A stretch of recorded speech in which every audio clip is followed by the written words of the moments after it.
الرحمن الرحيم ቁርአን ተመልካችና አድማጮቻችን ቀደም ሲል በተጀመረው በሱረቱ ናህል ተፍሲር ላይ አላህ Subhanahu Wa Ta'ala ስለ ኢብሊስ አውስቶ እሱን እንዴት መቋቋምና መከላከል እንዳለብን እየነገረን እያለ ነው ያለፈው ፕሮግራም የቆመው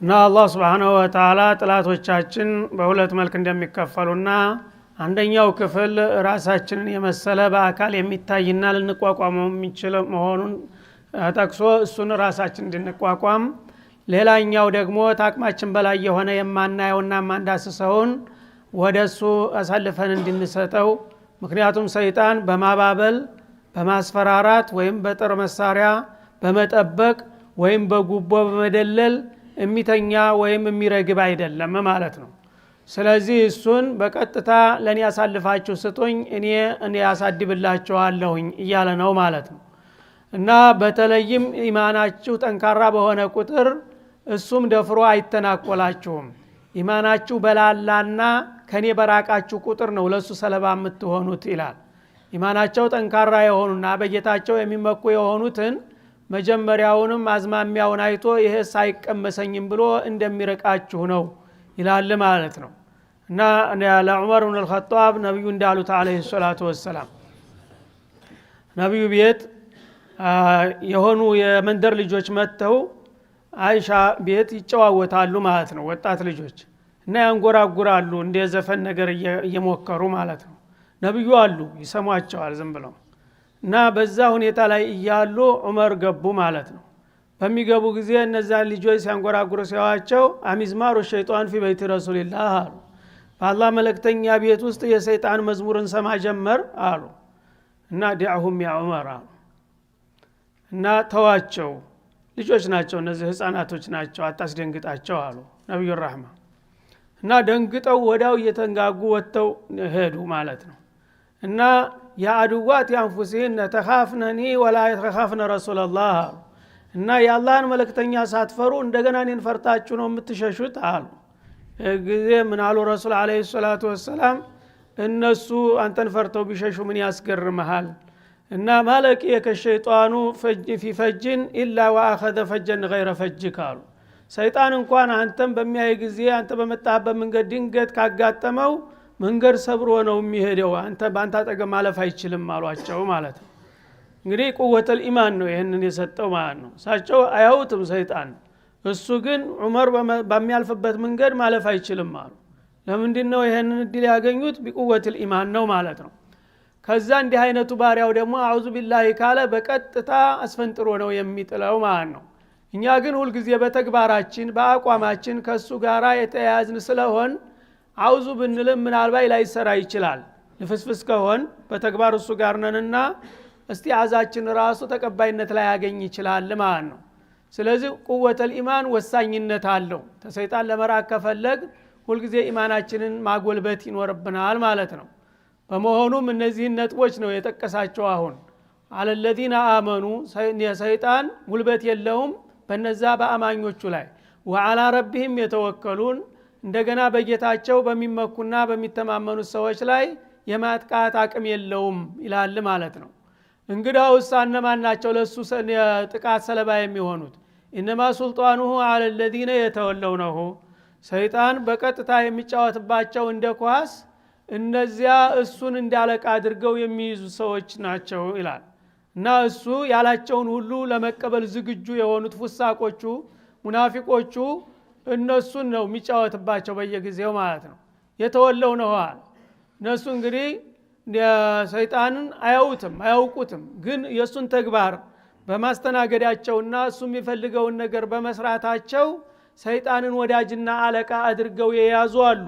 ስማቸው ሙስሊም ሆኖ ማለት ነው እንደዛ አይነቶቹን አይለቃቸውም hatta እስቲዓዛም ቢያደርጉ ምንም ፋይዳ የለውም ታንገት በላይ ነውና እስቲዓዛቸው ማለት ነው እና የተወለው ነው እሱን ደንበኛና ወዳጅ አድርገው የሚይዙትን ነው እሱ የሚያጠቃው ይላል ወለዲነ ሁም ቢሂ ሙሽሪኩን እንዳውም እነሱ በእርሱ ጌታ እሱን በጌታ የሚያጋሩ የሆኑ ማለት አንድ ነገር ጌታ ሲያዛቸው እንደገና ሰይጣን ደግሞ በተቃራኒው ካዘዛቸው የጌታን ትእዛዝ ከመፈጸም ይልቁንስ የሰይጣንን ፍቃድ መፈጸም ነው የሚቀናቸው ማለት ነው እነዚህ እንግዲህ ያው የሰይጣን አገልጋይ ከመሆንም አልፈው ሰይጣንን እንደ ጌታ አድርገውታል ማለት ነው። እና ጌታ ያዘዘውን ትቶ ሰይጣን ያዘዘውን የሚያስቀድም ከሆነ አንዲ ሰው እንዳውም ከጌታ በላይ አድርጎታል ማለት ነው ሰይጣን። ይሄ አይነቱ ሰው የራሱ ነውና ማርኮታል፣ ወስዶታል፣ እሱን ይጫወትበታል። እርግጥም እስቲአዛም ቢባል ምንም ለሱ ሊፈይደው አይችልም ማለት ነው።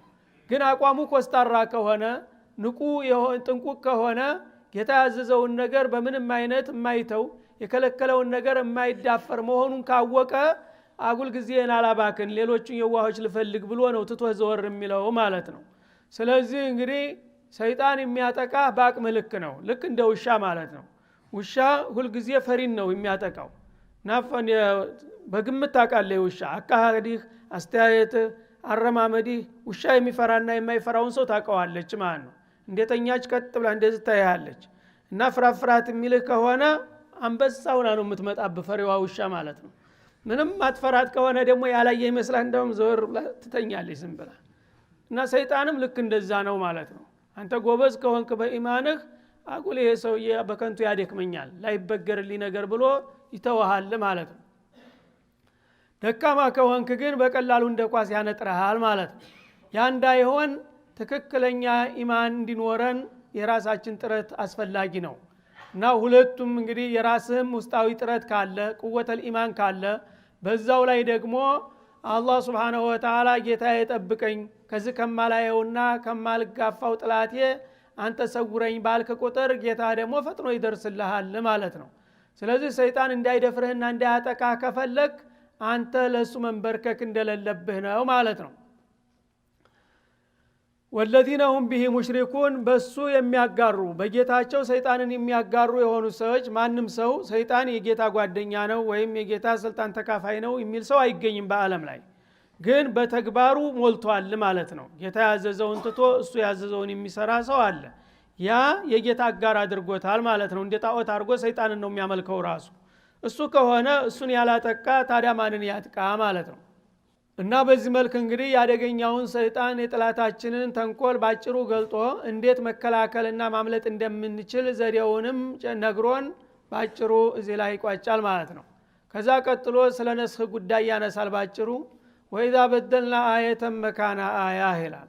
ይሄን ቁርአን በመናወርድበት ጊዜ አንድን አንቀጽ በሌላው አንቀጽ ፈንታ ቀጥለን ስናወርድ ይላል ወላሁ አዕለሙ ቢማ ዩነዚል አላህ በሚያወርደው መመሪያ ለህዝቦቹ የሚጠቅመውን አዋቂ ሆኖ ያለ ቃሉ እነዛ እምነተ ቢሶቹ ከሃዲዎች ኢነማ አንተ ሙፍተር አንተ ቀጣፊ አጭበርባሪ ነህ ይሉሃል ይላል ማለት ነው። በል አክሰሩሁም ላ ያዕለሙን አንተ ውሸታም ሆነህ ሳይሆን ይልቅ ብዙዎቹ የማያውቁ መሃይማንና ቂሎች ስለሆኑ ስለማይገባቸው ነው ዝም በላቸው ይላል አላህ Subhanahu Wa Ta'ala። ማለት ምንድነው? ነብዩ አለይሂ ሰላቱ ወሰለም በመካ ሀገር ተልከው ስራቸውን በጀመሩበት ጊዜ የተለያዩ የቁርአን አያቶች በየለቱ ይወርዱላቸዋል። በሚወርዱ ጊዜ አልፎ አልፎ ቀደም ሲል የወረዱትን አያቶች የሚተኩ ተለዋጭ አያቶች ይመጣሉ ማለት ነው። እና እንግዲህ አያት በሚወርድ ጊዜ መሰረታዊ የሆኑ ነገሮች ሁሉ ጊዜ አይቀየሩም አይሻሩም። በተለይ አቂዳ ነክ የሆነ ነገር ሁሉ ጊዜ ባለበት ይቀጥላል ማለት ነው። ትእዛዝና ክልክል ነገሮች ግን እንደዚህ ነገር ስሩ ያለውን ነገር በሚቀጥለው በሌላው አያት ይሄን ነገር ተውት የሚል የሚሽር አያት ይመጣል ማለት ነው። ወይም ደግሞ ተከልክሎ የነበረውን ፈቅጃለሁኝ የሚል አያት ይመጣል ማለት ነው። ያ በሚመጣ ጊዜ ለጥላቶቻቸው ለሹብሃ መግቢያ ቀዳዳ አገኙ ማለት ነው። እና የተወሰኑ ቀደም ሲል ታዘው የነበሩ ነገሮች ተሽረዋል፣ በቃ እነዚህ ነገሮች አያስፈልጉም። ወይም ደግሞ ቀደም ሲል ተከልክሎ የነበረ ተፈቅዷል በሚባልበት ጊዜ ይሄውላችሁ ይሄ አጭበርባሪ ዝም ብሎ እኮ ነው እነዚህን የዋሆች የሚጫወትባቸው ይሏቸዋልና አቡ ጀህል ማለት ነው። ዛሬ አንድ ነገር ያዛቸዋል፣ ነገ ደግሞ ተቀያሪውን ያመጣል። ዝም ብሎ እኮ ነው የሚጫወትባቸው አላልናችሁም? ታዲያ የጌታ ቃል ቢሆን ኑሮ እንደዚህ ይወናበድ ይምታታ ነበር ይላሉ ማለት ነው። አላህ ግን ለዚህ መልስ ይሰጣል ማለት ነው። እኔ ለባሮቼ የሚጠቅመውን መመሪያ እማውቅሁኝ እያለሁኝ በእኔ ስራ ጣልቃ ገብተው አንተ ውሸታም ነህ አጭበርባሪ አወናባጅ ነህ፣ ለዚህም ማስረጃው ትናንት ያዘዝከውን ዛሬ ከልክለሃል፣ ትናንት የከለከልከውን ዛሬ ፈቅደሃል።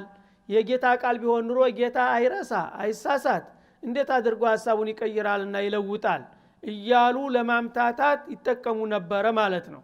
ይሄ እነሱ ነገሩ አልገባቸውም ነስኽ ህክማው ምን እንደሆነ ስላልገባቸው ነው እንጂ ቢያውቁ ኑሮ እንዲባላሉ ነበር ነው የሚለው እና ተሽሪዕ የሚባል ነገር እንደ መድኃኒት ነው አላህ Subhanahu Wa Ta'ala ለኡመቶች የሚያመጣው መመሪያ እንደ መድኃኒት ነው አንድ ሰው በአንድ በሽታ በሚለከፍበት ጊዜ ወደ ሐኪም ቤት ይሄዳል ማለት ነው ባለሙያውን ሄዶ ያማክራል ለዚህ ህመም ይሰማኛል በሚለው ጊዜ ይመረምረዋል በሚመረምረው ጊዜ የዛ የበሽታውን ደረጃ የሚመጣጠነውን መድኃኒት ያቃል ባለሙያ ነውና ማለት ነው ከዛ በምርመራው ውጤት መሰረት እንደዚህ አይነት ኪኒን መውሰድ አለብህ ወይም እንዲህ አይነት ሹሩብ መውሰድ አለብህ ብሎ ትእዛዝ ይሰጠዋል ዛሬ ማለት ነው ነገ ተመለስልኝ ይለዋል ነገ ያንን ተጠቅሞ ያዘዘውን ነገር አድርጎ ያድርና ተመልሶ ይመጣል አሁንም እንደገና ያየዋል በሚያዩ ጊዜ ወይም የመሻል ወይም የመባስ ወይም ባለበት መሆን ሶስት አማራጭ አለ ማለት ነው ያንን ካየ በኋላ ባለሙያው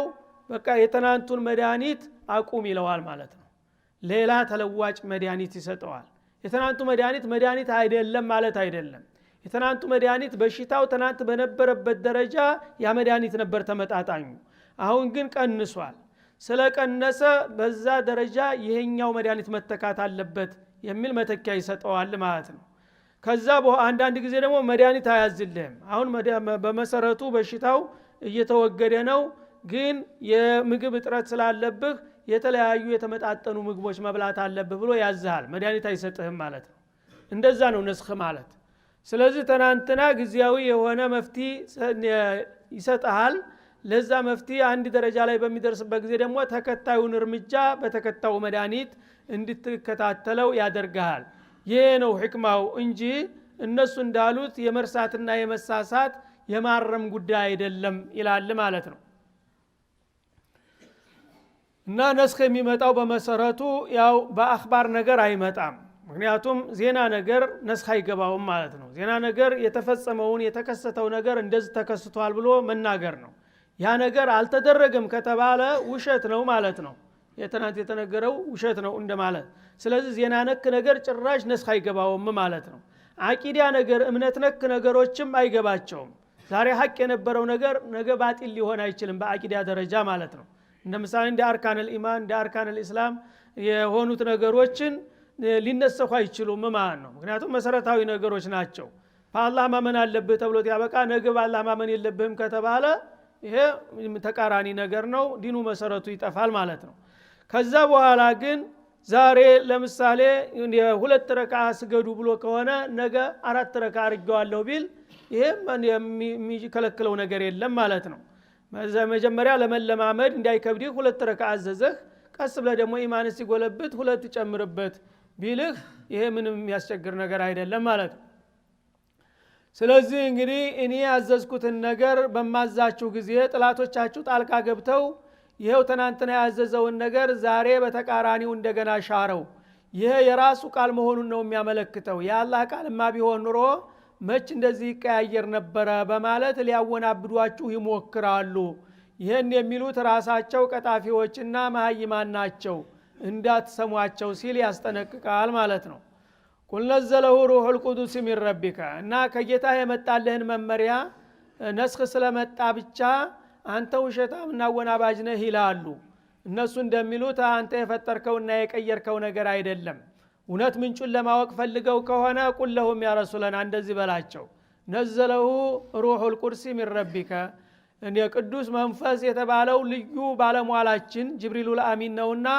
እሱ በቀጥታ ተጌታህ ነው ናሲኹንም መንሱኹንም ያመጣልህ በጊዜውና በቦታው ስለዚህ በጅብሪሉል አሚን የመጣና የደረሰህን ነገር አንተ የፈጠርከውና የቀየርከው ውሸት ሊሉ አይገባቸውም ይላል ማለት ነው ሰነዱን እያጸደቀው ማለት ነው እና ይሄ ነገር ናሲኹም መንሱኹም ከኔ ነው የመጣው በማን ሰነድ ነው የደረሰውም ከተባለ የማያጠራጥረው ትክክለኛውና ታማኙ ባለሟሌ ጅብሪሉል አሚን ነው በቀጥታ ከኔ ወዲ አንተ ያስተላለፈልህ እንደ አይነቱን የወርቃማ ሰነድ ያለውን ነገር ምንጭ እንደሌለውና ዝም ብሎ በዘፈቀድ እንደሚቀየር አድርገው ውሸቱን ነው ይያሉ ያናፍሳሉ እነሱ ናቸው ውሸታሞቹ ኢላላ አላህ Subhanahu Wa Ta'ala እና ሩሑል ቁዱስ ነው ይሄን ቁርአን ወደ አንተ ያወረደው ጅብሪሉል አሚን ማለት ነው ለሌሎችም ነብዮች እንደዚሁ እሱ ነው ተወካው ሁሉ ጊዜ ቢልሐቂ በትክክል እና ጌታው ባሰጠውና ባዘዘው መሰረት ሳይጨምር ሳይቀንስ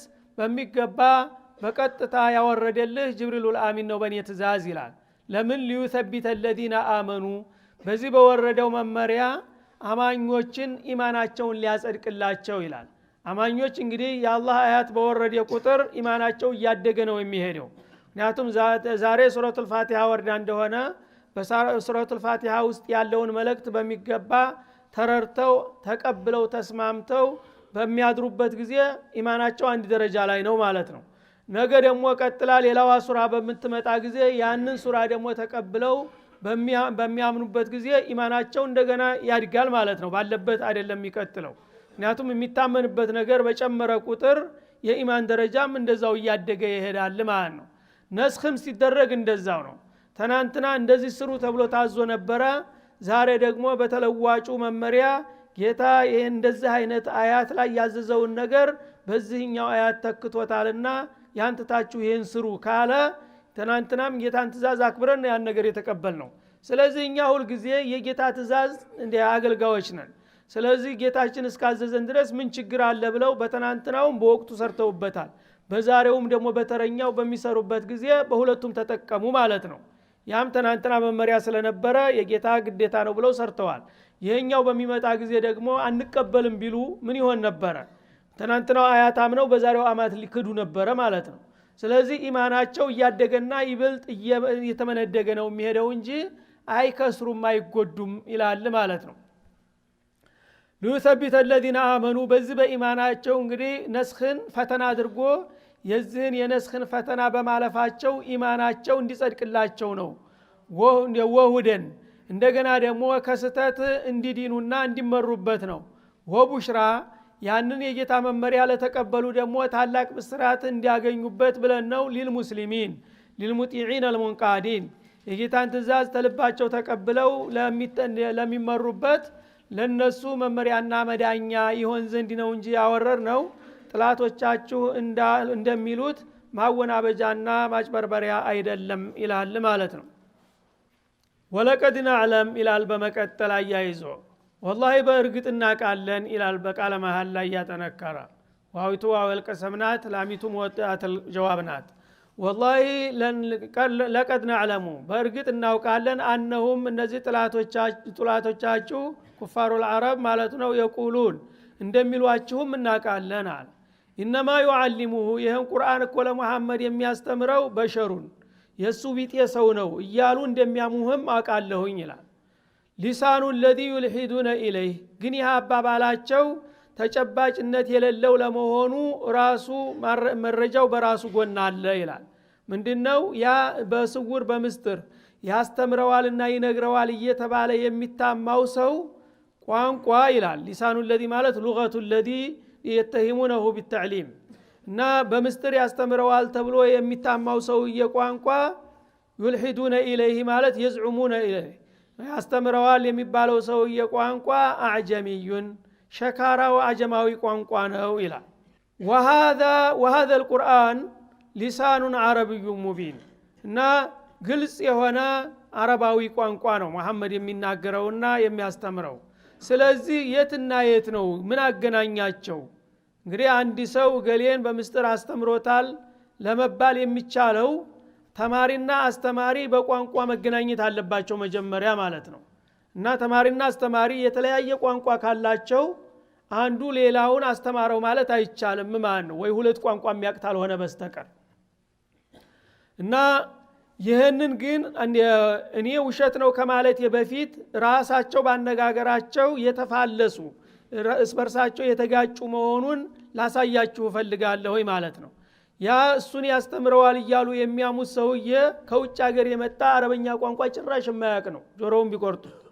እሳቸው ደግሞ አረበኛ ቋንቋ እንጂ ሌላ የሱን ቋንቋ ጭራሽ አያውቁም። ሁለቱ ፍጹም ተቃራኒ ናቸው ማለት ነው። ስለዚህ ይህን ሰውዬ አስተምሮ አሰልጥኖት ነው ቁርአን መጣልኝ እያለ የሚያነብላችሁ የሚሉት። ያ ሰውዬ እንኳን ይህን የመሰለ ግልጽ የሆነ የአኸራ የዱንያውን የሰማይ የምድሩን ምስጥር የሚያብራራ የሆነ ቁርአን ሊያስተምር ቀርቶ አንድ የራሱን ስም እንኳን በአረበኛ ተናገር ትርጉሙ ምንድነው ቢሉት የማያውቅ ሰው ነው ማለት ነው። እንዴት ሊሆን ይችላል ይሄ? እስቲ አዩሃል አቂል አእምሮ ያላችሁ ሰው ይፍረዱኝ እስቲ በዛ አባባል ይላል ማለት ነው። እና የመጣበት ምክንያቱ ጀብር የሚባል ሰው ነበረ፣ ሩሚ ይባላል። ጀብር ሩሚ እና በተሮማ ሀገር ተማርኮ ተሽጦ በገባኤ በነጋዴዎች እየተንከለከለ ተሽጦ ተለውጦ መካገር ይመጣል በጃሂልያ ጊዜ ማለት ነው። እና የሰውዬ ብረት ቀጥቃጭ ነበረ፣ ጓደኛው ደግሞ የሳር ይባል ነበረ። ሁለቱ የአንድ ሰው ባሪያ ናቸው። እና ያው ባላቸው ሞያ ሰይፍ ይሰሩ ነበረ ማለት ነው። ላለቃቸው ያው እንግዲህ ለከፊላቸው እዛ መካ ከተማ ላይ መሐል ከፍቶላቸው ወርሻ እዛ ሰይፍ እየሰሩ ይሸጡ ነበረ ማለት ነው። እነዚህ ሰዎች እንግዲህ ምንም የአገራቸውና ወገናቸውን ለቀው ቢመጡ ሃይማኖታቸው ክርስትና ነበረ በዘመኑ ማለት ነው። በዛ ጊዜ የነበረው አማራጭ እሱ ነው፣ እስላም ገና አልመጣምና ማለት ነው። እና እዛ ሀገራቸው እያሉ ሃይማኖታዊ ሰዎች ነበሩ ለካ እነዚህ ሰዎች ማለት ነው። ወጣቶች ናቸው እና ሃይማኖታቸው እንዳይረሳባቸው የተውራት እና ኢንጂል ያፈዟቸውን ጥቅሶች በየጊዜያችን ብረታቸውን እየቆረቆሩ እንደ መዝሙር እያደረጉ ያዜሟታል ማለት ነው። አንድ ሰው ስራ በሚሰራ ጊዜ ማንጎራጎር ያው ጉልበት ይሰጠዋል፣ ያነቃቀዋል ማለት ነው። እና እግር መንገዳቸውን ያቺ ሃይማኖታቸውን ላለመርሳት የሚያቋቸውን አያቶች እየመላለሱ ያነበንባሉ ብረታቸውን እየቀጠቀጡ። ረሱል ደግሞ አለይሂ ሰላቱ ወሰላም በዛ አካባቢ ሶፋ አካባቢ ነበረ ያመቀጥቀጫ ቦታቸው። በዛ አካባቢ ሲያልፉ መንገድ ዳር ናቸው። የሆነ ነገር መነባንብት እያነበነቡ ሲያዋቸው ምን እያሉ ነው እያሉ ምንድን እያላችሁ ነው እያሉ ያነጋግሯቸው ነበረ። ሰው አይንቁም። ረሱል በተፈጥሯቸው ማንኛውንም ሰው ይቀርቡታል ማለት ነው። እሳቸው የዛ ጊዜ ነብይ ያልሆኑ እነዚህ ደግሞ ምን እያሉ ነው ያሉት ምንድነው የምትሉ ሲሏቸው ስለ ሃይማኖታችን እያስታወስን ነው ምናምን እያሉ ይነግሯቸዋል። እና በዚህ መልክ እዛ ቁጭ ብለው እንግዲህ እነዚህ ሰዎች ሲያነጋግሩ ሲያዋቸው ጥላቶቹ ምን ይላሉ? ሃይማኖት መጣልኝ ከአላህ ወህይ ወረደልኝ የሚለው እኮ ጀብርና የሳር የሚደግሙትን ቋንቋ እየኮረጀ እያመጣ ነው ለእናንተ ቁርአን መጣልኝ የሚለው ብለው ማማት ጀመሩ ማለት ነው። እና ጀብርና የሳር ለራሳቸው አረበኛ ያውቁም መሳኪኖች ናቸው። ያንን ሃይማኖታቸው ብቻ እንዳይረሳባቸው በቋንቋቸው ነው የሚያነበንቡት ማለት ነው። ለነብዩ ደግሞ የሚግባቡት በጥቅሻ በምን ነው? ብዙ ቋንቋ ያውቁም ሰዎቹ ራሳቸው። ስለዚህ እነዚህ ሰዎች መጀመሪያ ያንተን ቋንቋ አያውቁም፣ ያንን ሸካራውን የወትሮ ቋንቋቸውን ነው የሚናገሩት ያሉት አጀማዊውን። እና አንተ ደግሞ የነሱን ቋንቋ አታቅም፣ እንዴት አድርገ ከነሱ እንደገና የቀርተህ ቁርአን አመጣህ ሊባል ይቻላል በማለት መልስ ሰጠ ማለት ነው። እና አለል ባጢል ሁል ጊዜ ትንሽ ፍንጭ ካገኘ ያችን ቀዳዳ ተጠቅሞ ሐቅን እንግዲህ ለማጥላላትና ሰዎችን ጥርጣሬ ላይ ለመጣል የማይሞክረው ነገር የለም ማለት ነው። ሹብሃት ነው የሚያመጣልህ። እና ይሄ ሹብሃት በመሰረቱ አግባብ የሌለው ነው። እነዛ ሰዎች አረበኛ ቋንቋ አይችሉም፣ አንተ ደግሞ የነሱን ቋንቋ አትችልም። ይሄ እስከሆነ ድረስ መገናኛ ስለሌላችሁ የነሱን ዜማ አንተ ወረስከው ማለት አይቻልም በማለት መልስ ሰጠ ማለት ነው። ኢነ الذين لا يؤمنون بآيات الله ይላል።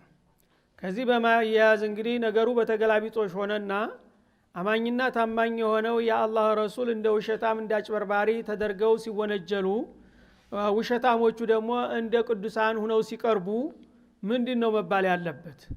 እንግዲህ እነሱ ኩፋሮቹ እነሱ ሐቀኛ ሆነው ለሀገር ለወገን ተቆርቋሪ ጠበቃ ሆነው የባዕድ ቋንቋ እየኮረጀ እያመጣ ነው ቁርአን ወረደልኝ የሚላችሁ እያሉ አገር ወገንን ሊጠብቁ ነው እነሱ ማለት ነው፣ ታማኞቹ ነው። የአላህ ረሱል ግን ኻኢን አጭበርባሪ ሆነው በማያውቁት ቋንቋ የሰው ሀገር ቋንቋና ባህል አምጥተው በወገን ላይ የሚጭኑ መልቲ ተደርገው ቀረቡ ማለት ነው። ስለዚህ ለዚህ ሁኔታ አደገኛ እንግዲህ አቀራረብ ስለሆነ በማህበራዊ ጉዳይም ሆነ በፖለቲካዊ አላህ Subhanahu Wa Ta'ala ልዩ ትኩረት ይሰጠዋል ማለት ነው። እነ الذين لا يؤمنون بآيات الله አለ። ይልቁንስ ውሸታሙ ማን ነው ካላችሁ እኔ ልንገራችሁ ይላል።